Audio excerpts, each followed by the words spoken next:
Welcome to SMFMS Bookends, a satellite show for Save Me From My Shelf, coming out every week after our proper episode. On this show, we read listener letters, answer questions, include extra analysis and episode outtakes, and have a brief chat about the things we're currently reading, watching, or playing. Hello, you are listening to Save Me From My Shelf Bookends. Toad in the hole over here is Daniel. Yeah, what's that going to be? Something with a sausage in it. Or something to do with frogs. Or toads. World's my oyster, really. Corn dog. Here is Abby. So, let's do some brief updates, Daniel. I haven't checked in with you. How are your boots after you got diddled by a dodgy cobbler? I think they're looking alright. I'll show them to you. Oh, show me. They've got a tread. Previously it was just flat. I think that's good for you. I think it's good for me too. Yeah, exactly. They're going well so far. Okay. I think I'm going to say if these last a year, it'll have been worth it. Okay. Well, they look nice. You look well shod. Yeah, thank you. Yeah. Show it to the microphone. You're so...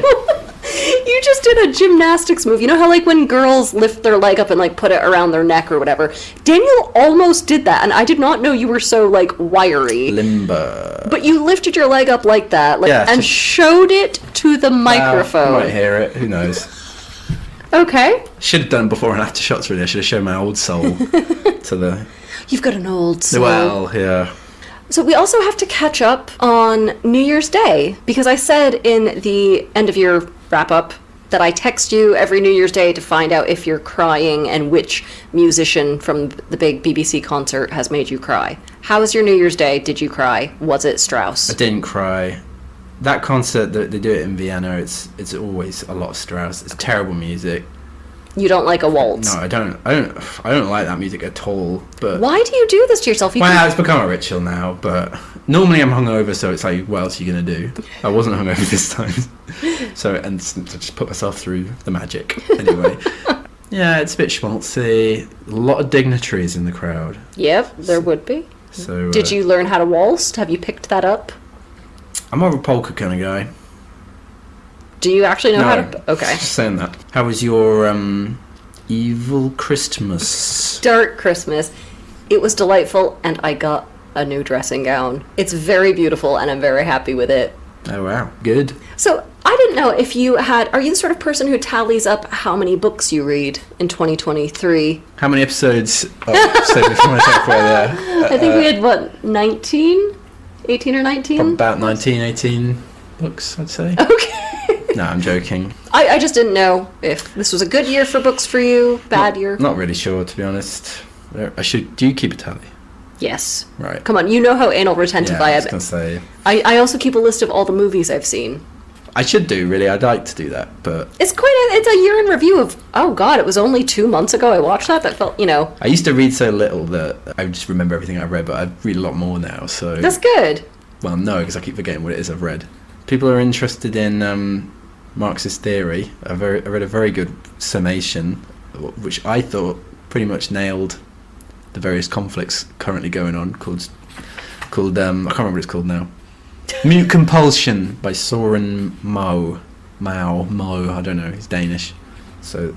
Oh, he's got Soren with the slash through the... slashed O.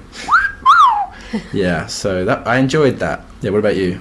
How many books did you read? 63, which is really little for me. I think that sounded like quite a lot. I usually push up against... I rarely hit, but I'm usually quite close to 150. I don't know what was going on with me this year that I had a hard time getting through books. It's just a bad year for reading. Any favourites? There was a late entry into the favourite book of the year. It's the last book I read, which was The Vaster Wilds by Lauren Groff. She wrote a book that I read before called Matrix. She does a lot with... Actually, it was very similar to The Scarlet Letter. Young Puritan girl commits a crime, runs out before they can catch her. They're all starving. She has to survive in the woods. It's a real, like, man versus nature sort of thing as she's, like, trying to run to find any other civilization. See, that doesn't sound very good, because I want books to be about but it's very people just thinking a But lot. that's what it is. It was very hallucinogenic, and her sort of meditating on guilt and religion and her place in the universe. Thinking in a way that has no real peril or ramifications for anyone involved. Okay, well, you wouldn't like it, but No, that does sound good. Yeah. I loved it. I'm joking. That does sound good. That's kind of sounds a bit like what the Scarlet Letter should be. A little bit, yeah. But it was the last book I read, and I was like, yeah, I think this is topped out over everything. Do we want to do some listener letters? Hell yeah. Here they are, listeners. A big pad of letters from you, our loving audience. Yeah. All right, give us one. Some people actually write in and don't listen. I don't know. That might be true. Actually, that has happened. Has it? Yeah, it's that one about the sandwiches. Oh, that's right. Yeah, they were like, oh, I've not actually heard the show, but... so here's another one from repeat offender, More. It's never stops being funny, that joke, does it? Hi again, just re-listening to your Q&A. I must have missed Daniel's comment about Thomas, goats breathe through their ears and ostriches eat metal, Nash. Yeah, I talked about Thomas Nash and the Unfortunate Traveller, and there are a lot of funny kind of, oldie-worldy wrong factoids in it like that. More like the episode on Kafka. I'd forgotten about the whipping scene, undoubtedly linked to colonialism, as Kafka's uncle was a colonial administrator. I didn't know that. What colony is that going to be? Franz Josef Land or something? What? Anyway, if you fancy a slow death tinged with anti-Irish sentiment, please try The Fairy Queen. Or don't. Maybe don't. So, that's funny. Thank you, More. Yeah, More. We had a little discussion about if we'd ever do The Fairy Queen, and the answer was... no. Emphatically not. That's supposed to be one of the most boring books ever written, and while we could no doubt find some jokes to make, I don't want to put us through that. We have a message from Patty, and this is entitled Mystery Writer, Smiley Face. You know, as soon as I hit send on my last message on your site, I was pretty sure my name wasn't on it, and you confirmed that suspicion during the end of year wrap-up. I was glad to know you received it, albeit anonymously. Looking forward to another year of the podcast. Happy New Year. Ah, thanks, Patty. Happy New Year. Which one was that then, sorry? That was the one where she had said that she had initially planned on reading every book before she listened to the episode. But gave up on that. But how do you not remember that? That was literally the last episode we recorded. Don't know. Abby! 2 exclamation marks. Daniel! 3 exclamation marks. So I'm just going to go on a tangent already. That's Towering Inferno, isn't it? That you get to go first, but I get 3 exclamation marks, because we're both such egos. They did that on the poster for the Towering Inferno. Yeah. Who's Steve McQueen and who's Paul Newman? Wait, are they in that? Is that who it is? I don't remember. Whatever. Long-time listener, first-time writer, and I have a question only you can solve. That's us. What makes I'm not going to be able to answer this. What makes some erotic thrillers good, while others are so embarrassing? Why are Dorian Gray, The Gone Girl, and the works of Anais Nin and Henry Miller classics, while 50 Shades and Saltburn are so cringe? And let's not forget Lady Chatterley, which is somehow in between, of course. Happy New Year, and lots of love from your biggest fan, Elsie. That's Elsie, E-L-S-I-E, not just letter L, letter C. First of all, I haven't read Anais Nin and Henry Miller, but I kind of thought they were supposed to be a bit duff. I think I read some Anais Nin years ago, but I don't remember anything about it. I've never read Henry Miller. I just saw Saltburn, and I didn't think it was cringe. I thought it was good fun. So maybe I'm not the person to ask. I think I was trying to think about this, though, and I think it lies somewhere in the fact that the sex scenes have to be exciting and kink-filled enough that it actually seems like it's a taboo being crossed, but not so much so that most of the audience is going to go, ugh. So I think that's why, 50 Shades is considered a bit, embarrassing, because from what I understand, it's very vanilla, dressed up as, the most debauched thing ever, and people are like, no, it's not. Whereas Saltburn, I think, had a couple of scenes that did make me wince a little bit. Alright, so it's all the kind of Shklovskian thing that you just have to be slightly more out there than the person watching is capable of imagining. Yeah, I think it's just you have to get the kink right in it. I think you can have sexy things that aren't necessarily kinky, though. So I would say... I don't know, I was just wondering if it was more like a kind of... Well, the eroticism anyway, not it.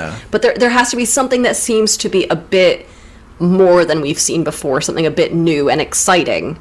This is a really bland answer, but I was thinking the fact that Elsie thought that Saltburn was cringe and you thought it was good. Maybe just sexuality is a very subjective sphere of life, and so some people are going to be like, yep, and other people are going to be like, no. But that seems like a very lazy way out of explaining that, especially since so much of our sexuality is like projected on us by media culture. Well, exactly. I didn't find Dorian Gray or Gone Girl very sexy. I'm trying to think, what's the sexiest book I've read? Possibly Soren Mauer's Mute Compulsion. Now I say Mute Compulsion, that could sound a bit something a bit sexy going on. I don't know. I'm really sorry, Elsie. We don't have an answer for you. I think it comes down to personal taste and the actual quality of the text around the eroticism. You know that Bad Sex Award? I love that. They stopped doing that, though. They don't do that anymore. Really? I used to live for that. I remember Woody Guthrie was up for it posthumously, which I thought was really funny. It was a bad scene, so I don't know. Maybe ask the Bad Sex Award judges, Elsie. Okay. Now, I have a message from Anna on Instagram, and this was our joke about the Portuguese beef. The joke was that, like, who is our biggest Portuguese or Portuguese-speaking fan? Lusophone. Yes, be sure to get that in, Daniel. The winner phone and the loser phone. In the big Portuguese beef-off. Now, Anna, who's Brazilian and therefore speaks Portuguese, says, I'm going to get into the Portuguese beef because I'm pescatarian, cue symbols. But then I think it's only for colonizers, right? Not for us from the colony? Nope, I'm expanding it to you, Anna. It's anyone who speaks Portuguese, any lusophones, as Daniel is at pains to tell me. Anyone can vie for the biggest Portuguese-speaking fan award. Even non-Portuguese speakers? Especially. All right, and do we have one more letter? One more from our good pal Adrian Gentleman. God, why don't you and Adrian just get married already? Why indeed? I often ask myself. I mean, apart from her saying she's halfway around the world. Probably better for you, Adrian. Adrian says, congrats on the 50th. Assume that's episode. Looking forward to the next 50. Merry Christmas to the both of you. That letter came before Christmas. Thank you, Adrian. Right, and now for our catch-up segment on Bad Good Reads, and we're going back to do Frankenstein. Beware, mortal, you will die of boredom. Ooga booga booga. 1 star. Very good, very good. Only reason I didn't give it negative stars is because I haven't figured out how to do it, and I have to go do sports. 1 star. Well, that says it all, doesn't it? The monster sounded like Arnold Schwarzenegger, which just didn't fit because Arnold plays such lovable characters. 1 star. The monster does not sound like Arnold Schwarzenegger, first of all. And even if it did sound like Arnold Schwarzenegger, you surely do not think that Mary Shelley based the monster on Arnold, right? Or on his lovability of characters that he plays. Because he was born 150 years later. What are you talking about? Time warp. That's the only explanation. Terminator. Oh, yeah. And then the final one, which I think might be one of the strangest things I've ever seen on Bad Good Reads, is we never find out where Frankenstein's monster pees, and I desperately need to know where he pees. 1 star. What? I would have thought you'd be writing his name in the snow. And now, some more analysis and outtakes from our episode on the Scarlet Letter. There's also this really weird thing about gender and beauty here. Hawthorne says women in those days were coarser, stouter, and much more akin to, quote, man-like Queen Elizabeth. And isn't it a shame that with every generation since, their beauty has decreased? You know, they're getting now more into greater delicacy, and that's like a reduction of the beauty. And I find that so weird that he associates this rough, masculine hardiness with the female beauty ideal. My ideal woman has big beard, can wield a harpoon, give us the Melville klaxon. That's him talking about Melville. Oh, so you think it's that, you know... Queer reading. And queer reading, bit of whale song in the background. I'm saying no, Melville, but I'm really saying yes. I'm really saying, ooh. Do you remember those whale song records that hairdressers had in the early 2000s? Didn't know hairdressers had them. None of mine do. Well, you go to a barber, it's just, you know, let's get it started in here. It is stuff like that, yeah. Very much so. Remixes of it lately. There was one also of Rasputin, Lover of the Russian Queen, a remix of that, which I was surprised by. What, Boney M? Yeah. That doesn't need a remix. No. It's perfectly energetic on its own. Yeah. Boom, boom, I was like, talking to the bar, I was like, that's funny. But you just wasn't interested. Do you ever want to learn how to Cossack dance? Because you could mix that in with some disco and you'd be the coolest guy. Well, there was that sort of Cossack disco guy, wasn't there? I don't He know. called, like, Genghis Khan. He was a Russian guy he was a Cossack disco guy. Oh. I think you should take that up. No, I think that should be your don't think I got the thigh strength. Yeah. Work on them quads, boy. I don't think it's enough just to be able to Cossack dance. Okay. I mean, I want all the perks of Cossacking, like whipping dissidents, and none of the harms like that. in my youth, I was a champion embroiderer. Ah. And the idea of I have embroidered so many letters in my day, like, because What was your favourite? the big that's, I know you're taking the piss, but I always quite like doing S's. All right. There's something quite satisfying about the rounding and filling them out. I mean, do we get into the real New England culture here, like we talked about before with Ethan Frome? Do we get pickles? Do we get sugar on snow? See, I still dispute the whole Vermont. I think that's Greater Quebec, right? All the maple stuff. I hate to say it, but no, it was once shared, remember, by New Hampshire and New York and fought over. Because they didn't know what to do with this appendage of Quebec. Okay. I mean, I'm not saying you're wrong. You're looking to fight. And I'm not looking to fight. I'm just refusing to pick up my shield today. I just feel that I get a different... I mean, I don't know anything about any of this stuff, right? I've never been there. But if that sort of... the coastal... Everybody's cod. Everyone's getting cod. They look a bit like cod. And then you've got the inland maple stuff. I feel like they're a bit of a different vibe going on. because God knows Maine doesn't have both of those. Well, Maine's a freak one as well, though, isn't it? Finish your background. I'm not... Alright. What's your favourite literary comment? Is it this? Literary comment. I can only Ooh. think of this and Pierre Bezukhov. I'm gonna go with The Wake. Ah, yes, that is a good bit. Yeah. Listeners, please write in and tell us your favourite literary comments. I think that's a good That's a motif. good question. Yeah. Don't Look Up. Oh, yeah. Maybe. People didn't really like that very much, did they?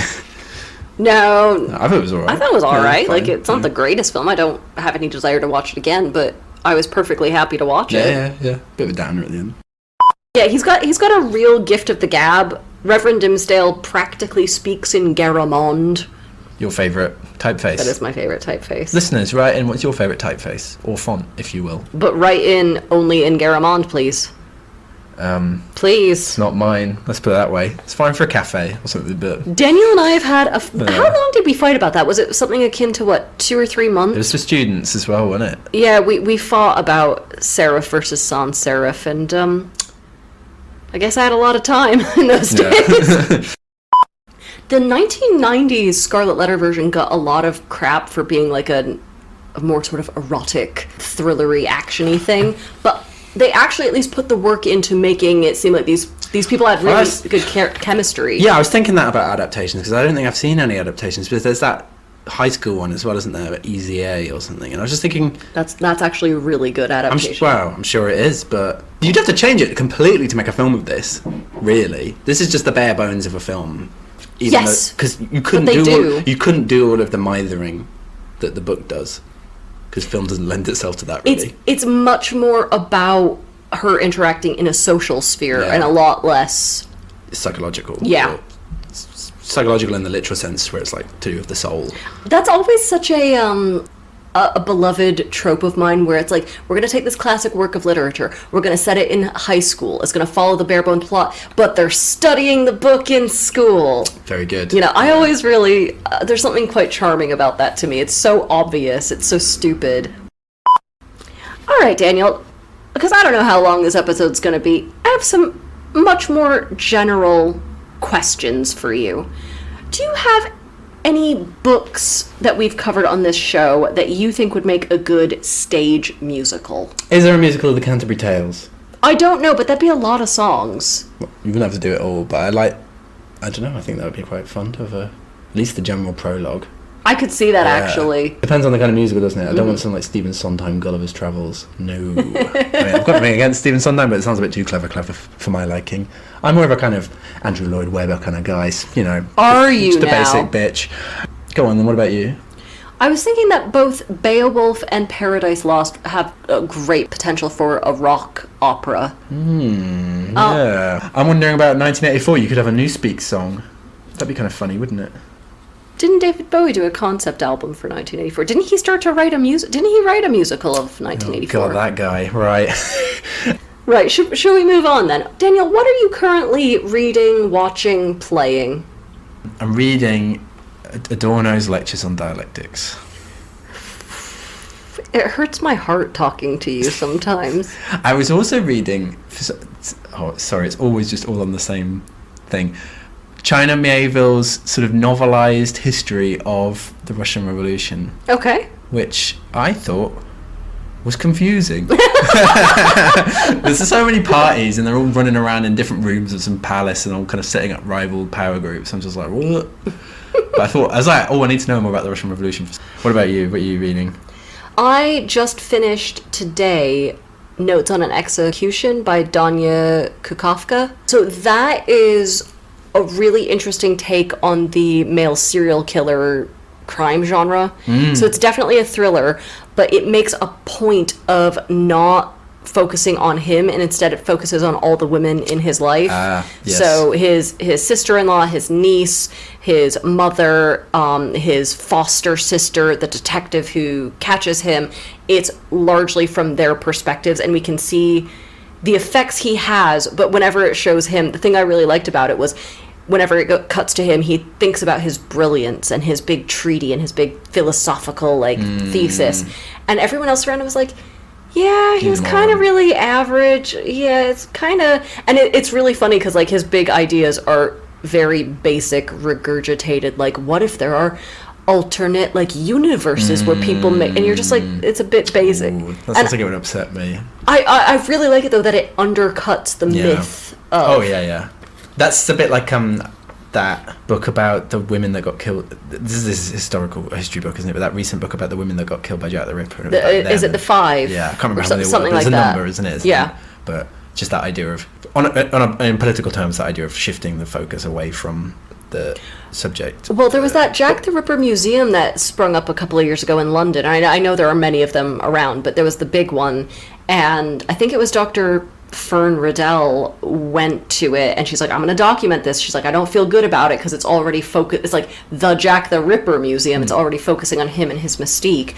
But she said the amount of information they had about the women was dreadful. And she's like, I'm going to do like a Twitter thread that has more information than the museum. And she did, like, she just reeled it off, like all of these things about these women and their lives and circumstances about and it's just the fetishizing. It's also that's so perverse, isn't it? Because again, in keeping with this book, it's like bad. I know museum isn't literature, but it's like bad telling, isn't it? Because it's more, if you have a mysterious figure, you can only really flesh them out by contextualizing them. I was thinking it's a bit like Dracula, isn't it? Dracula's really good in part because he remains an unknown quantity, but we kind of paint the space around him. Yes. And I mean, I know that's against the spirit of what Fern Riddell was saying, but you can kind of like, you get a greater sense of Jack the Ripper by talking about what victims. We do know. But apparently they had rooms about like, this is probably what his bedroom would look like, and she's like, what the we don't know who he is. That's obviously just rubbish, like a rubbish tourist trap. It was done in really bad faith. Yeah. Are you watching anything good at the moment?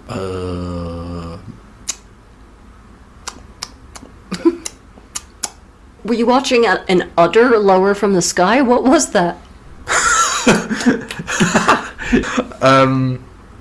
Watching things. Mainly watch quiz programs. Okay. Films.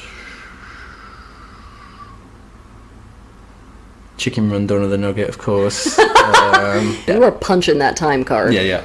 Go on, you.